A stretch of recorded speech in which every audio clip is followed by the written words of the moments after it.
Martin, ano ba to? Pinapasaya mo ko, inaalagaan mo ko, pinaparamdam mo sa akin na may halaga akong tao. May ibig sabihin ba ang lahat ng yun? Hindi mo dapat ako pinipilit sagutin ng mga tanong mo. Bakit ka ba? Ano ba gusto mong mangyari? Umamin ako, sabihin ko sa'yo, oo! Oo, may gusto ako sa'yo. Yung ba gusto mong marinig? Ha?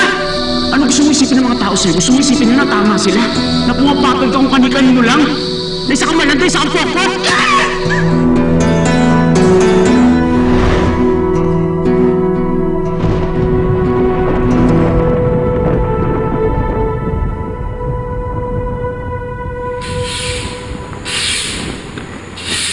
Kuya Martin, Oh, Lily. Kanina ka pa nandyan? kakarating ko lang. Kuya, nakita mo na ba si Ate Graciela? Hindi pa kasi siya umuwi sa bahay.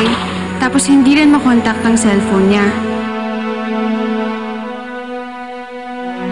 Sabi naman ni Kuya Boji, huling kita raw niya may dalang kabayo daw. Ibig sabihin, hindi pa siya bumabalik hanggang ngayon? Baka nawala yun. Graciela! Graciela! Graciela, nandiyan ka lang pala eh. Ba't ka kumikibo?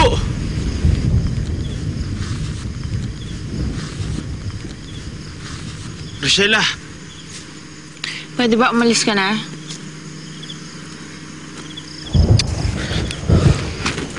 Pwede ba umalis ka na? Hindi mo ba naririnig? Graciela, hindi mo alam kung saan ang daan pa uwi. Baka mapahama ka lang sa ginagawa mo. Eh, anong pake mo?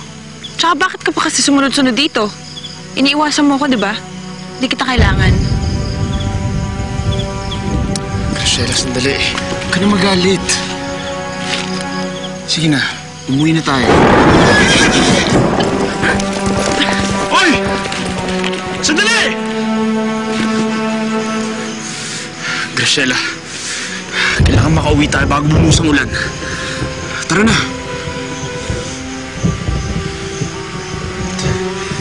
Graciela, kunin mo yung kamay ko.